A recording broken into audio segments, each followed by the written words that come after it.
이제 내가 종을 울리는 순간 당신은 두 사람으로 나뉩니다. 비밀을 모르는 당신의 이름은 오대수. 비밀을 아는 당신은 몬스터예요. 종이 또 한 번 울리면 몬스터가 뒤돌아 걷기 시작합니다. 한 걸음에 1년씩 늙어가는 거예요. 결국 몬스터는 70살에 죽게 됩니다. 걱정할 거 없어요. 매우 편안한 죽음이니까요.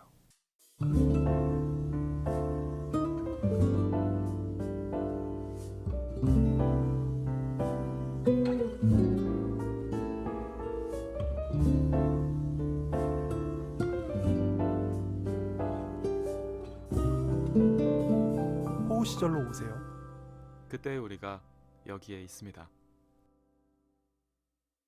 박찬욱 감독의 2003년작 올드보이를 발굴 중인 저희 호우 시절. 특별히 오늘은 말하기 듣기 심리상담센터의 이상 소장님을 모시고 이 선생님과 함께 세 남자의 발굴 코너로 진행하고 있습니다. 오늘부터는 저희 방송의 핵심 코너인 여기가 발굴 포인트 여발포를 진행하려고 하는데요. 조세프님 준비되셨나요? 네, 준비가 돼 있고 또 이 선생님의 이야기까지 조금 더 복합적으로 듣고 싶습니다. 너무 재밌네요. 왜냐하면 오늘만큼은 제 이야기보다 사실 제가 더 네네. 듣는 사람으로서의 입장이 제 스스로 더 네. 욕망하고 있어요.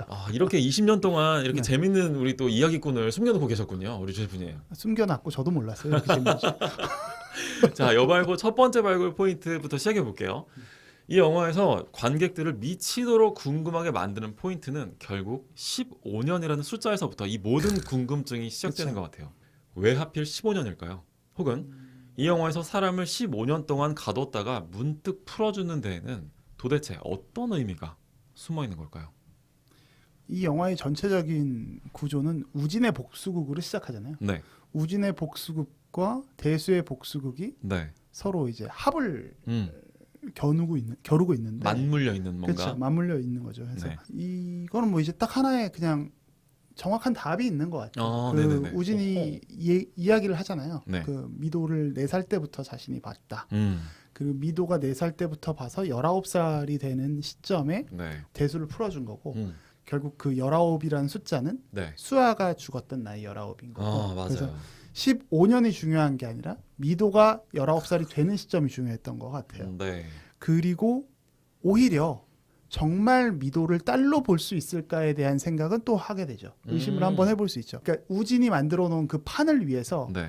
만약에 그 미도를 4살부터 하지 않았을지라도 네, 우진에게의 중요한 점은 네. 미도를 파멸시키는 게 아니라 대수를 파멸시키고 네. 대수가 어떤 저주받게 하는 거기 때문에 네. 아주 극단적으로 이야기하면 19살이라고 미도를 믿게 하고 네. 두 번째는 미도가 자신의 딸이라고 믿게 하기만 하면 되는 거거든요. 아, 진실은 중요하지 않은 거죠. 그렇죠. 마치 사실 심장 스위치가 진짜 멈추는 스위치가 아니었던 것처럼 온갖 수단이 다 될 수 있는 거예요. 왜냐하면 대수가 저주받으면 되는 거니까. 아하. 대수에게 복수하면 되는 거니까. 네.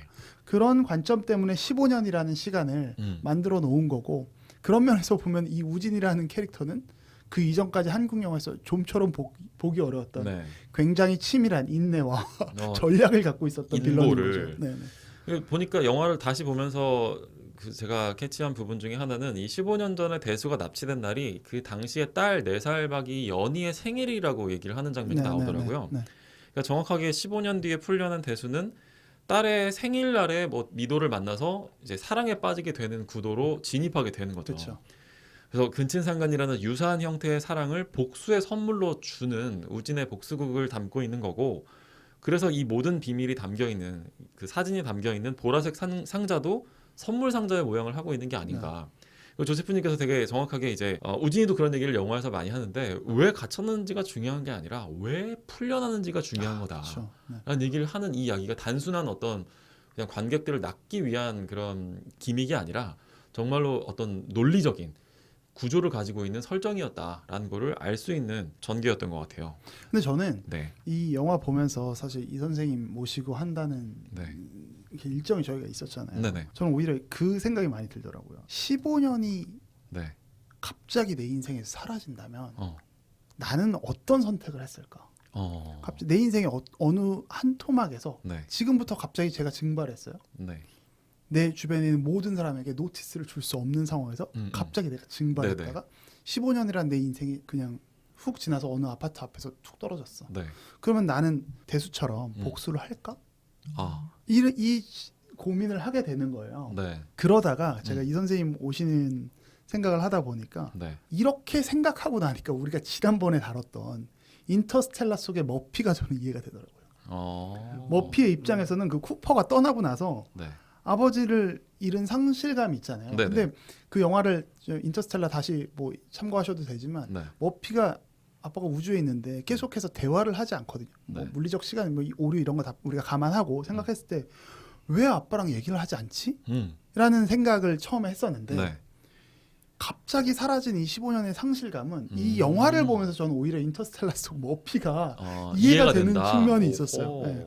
정말 그만큼 네. 큰 상실감과 복수심이 들 것 같아요. 네. 네. 그런 생각을 좀 해봤었습니다.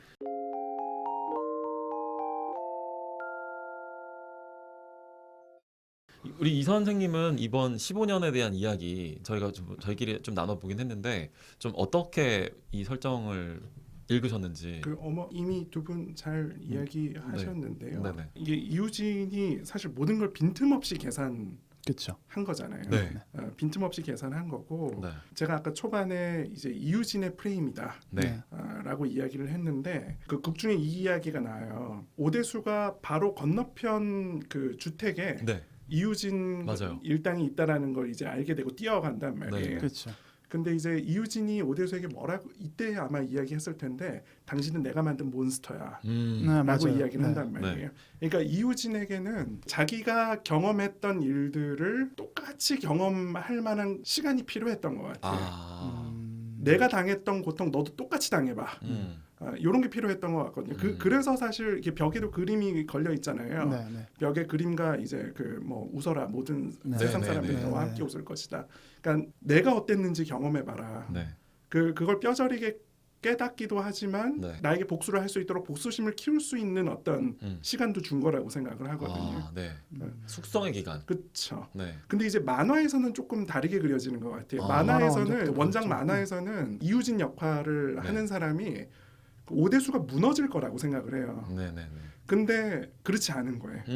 막 힘을 기르고 복수를 하려고 그러는 거예요. 그러니까 그거에서도 약간 충격을 받는 그런 모습들이 나오거든요. 그러니까 거기서의 이유진하고는 완전 다른 캐릭터 좀 설정이 좀 다르죠. 다르네요. 설정이 조금 달라요. 네. 그러니까 올드보이에서의 이 유지태 씨가 연기한 이유진은 정말로 되게 치밀하고 그쵸. 빈틈없고 어떻게 보면 오대수의 그런 행동까지를 다 예측한 것처럼 보이기도 맞아요. 하고. 그쵸. 그리고 그걸 기다렸어. 네. 기다리는 듯한. 그러니까 진짜 말씀하신 아까 거미줄 비유가 너무 딱 맞는 게 정말 어떤 변수까지 다 예상하고 있었던 듯한 느낌을 받는데 이 우진이라는 캐릭터에 대해서 그러면은 조금 이 선생님이 보시기에는 뭔가 거의 뭐 전지전능한 캐릭터처럼 느껴지기도 하는데 정말 그런 정도의 능력치를 갖고 있는 사람으로 봐도 되는 걸까요? 그러니까 사실 인간이기는 한데 네.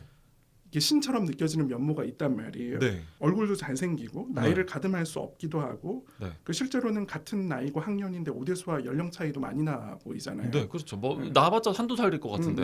그러니까 네. 엄청나게 부자고 네. 그 일반인들이 출입할 수 없는 빌딩의 꼭대기층 펜트하우스. 그 펜트하우스에 이런 네. 것도 약간 네. 이제 하늘에 살고 있는 신 같은 그런 그쵸. 느낌이 들기도 하고 오. 절대적 권력. 오호. 그 일종의 신처럼 묘사되는데 그 인간인 오대수에게 근친상간이 이제 목격이 되어서 누나가 이제 죽게 돼요. 네. 이우진에게는 오대수가 그러니까 일종의 이제 객관적 삼자의 눈으로 평가가 된 거예요. 근데 이게 네가 뭔데 감히 날 평가하고 이렇게 누이를 이렇게 만드냐? 네. 요렇게 된 것 같단 네네. 말이에요. 근데 이우진의 특징은 직접적인 해결을 하지 않아요. 자기 손에서 네. 피를 묻히진 그쵸. 않죠. 네. 그러니까 자기만의 필터로 상황을 보려고 하고 아니면 다른 사람들을 매수해서 폭력을 사용한단 말이에요. 그리고 그렇죠. 오대수가 펜트하우스에 진입했을 때 그 이렇게 그- 쫄병들한테 물어 이렇게 얘기하죠. 그렇죠. 네. 그것도 되게 인상적이었고 네. 그러니까 심지어 다른 사람의 손에도 죽을 수가 없어요. 그러니까 자기가 자신을 맞아요. 죽여야만 끝이 나는 맞아요. 네. 그런 면도 뭔가 이제 전지전능한 느낌. 그러네요, 진짜. 탈인간 느낌. 그리고 이제 이우진의 그 펜트하우스를 보면은 카메라들이 굉장히 많아요. 네네. 그러니까 회상씬에서도 누나 교실 안에 단둘이 있으면서 이게 사진을 찍거나 아니면 스킨십을 시도하거나 이런 모습밖에 없거든요. 네네. 그러니까 필터를 통한 관계 혹은 피부 접촉을 위한 관계 이것밖에 없는 것처럼 보이기도 한단 말이에요. 네. 그런데 이제 재밌는 포인트는 이제 별로 이제 등장하지 않는 수아가 네. 이게 오대수와 처음 만나면서 이런 말을 해요. 네가 그렇게 말을 잘한다며. 맞아요. 한번 들어보자, 한번 해봐라. 뭐 이런단 네네. 말이에요. 그러니까 영화에서 보여주는 이우진은 어딘가 이제 내향적이고 좀 그렇죠. 뭐라 그래야 될까요? 이게 소극적인 건 아닌데 네, 말이 많은 것 같지도 그쵸, 않은. 네. 그쵸. 약간 관찰하는 것처럼 그렇죠. 네. 이런 어떤 모습인 반면에 그 오대수는 막 거침이 없는 것처럼 보인단 말이에요. 게다가 10대 시절에 오대수는 더 껄렁하게 보이고. 네, 학교 이제 수녀 선생님 앞에서 네. 담배 피기도 그렇죠. 하고. 그러니까 이런 모습이 오대수에게 좀 열등감을 느낄 수 있을 만한 포인트가 아니었을까. 너무 잘 짚었다. 어, 너무 재밌다. 소름 돋는다. 네. 그렇게 좀 보였어요. 그러니까 우진이 입장에서는 다른 모든 조건들은 정말 신에 육박할 정도의 느낌을 내지만 정작 오대수에 대한 열등감이 존재했을 수도 있다라고 하는 지적. 그러니까 신의 관점에서 볼 때의 불편한 예. 오대수의 이 감히 너 같은 존재가 이 미개한 존재가라는 그렇지. 이 도발과 동시에 본인이 거기서 느끼고 있는 열등감을 발견해 나가는 과정이 나는 갖지 못한 네. 뭔가를 갖고 있는 저 오대수. 그리고 그거는 자신이 사랑했던 수아가 보여줬던 관심으로 어허. 뭐 그것까지 이우진이 보고 있는 것처럼 설정되지는 않았지만 네. 네. 유추해 보건대 그럴 수 있다라고 하는 와. 어, 그 이우진의 뭔가 결핍된 부분이 그 오대수에겐 조금 더 있는 거죠. 네, 그렇지, 맞아. 음, 그러니까 신에 육박했지만 신은 아니었던 인간의 우진이가 오대수에 대해서 왜 그렇게까지 치열한 복수심을 가졌는지를 좀 이해할 수 있는 코드였던 것 같아요. 정말 이 설정을 잘하신 게 네. 잘 포착하신 게 정말 그리스 신화적인 구조가 많고 그렇네요. 그리스 신화에서의 신들은 굉장히 많이 불완전하잖아요. 그렇죠, 맞아요. 그- 오히려 우진이보다 더 불안정한 것 같은데. 그렇죠. 네, 그러니까 이상한 놈들이 많잖아요. 그러니까 음. 그 우진이 역시도 신에 육박하지만 그 불완전한 신의 모습을 네, 보여주고 네, 있는 맞아요. 이 설정은 정말 놀랍습니다. 와. 감옥에서 그러니까 감옥이 아니고 이제 갇혀진 이 빌딩 네, 방에서의 네, 삶도 아마 유지태 본인 그러니까 이우진 본인의 삶이었을 그렇죠. 거예요. 네. 그러니까 맞아요. 자신이 갇혀진 것 같은 상태이기 때문에 이야, 그러니까 이러지도 아까 이제 MBTI 이야기하면서 네, 네. 이러지도 저러지도 못하는 어떤 네, 신경증적인 상태 아마 딱 이런 상태였을 거거든요.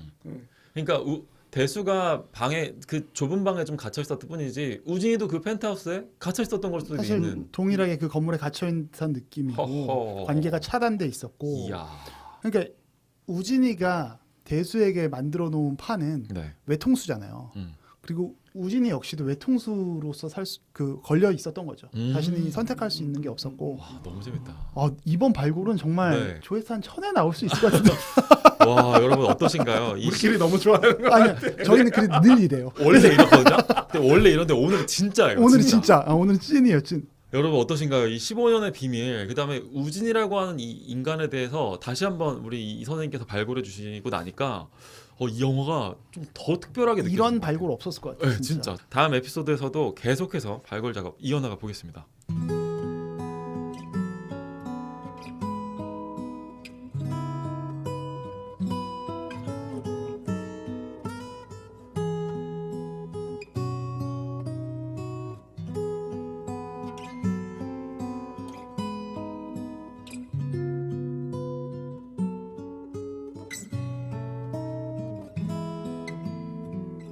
우리의 허우 시절.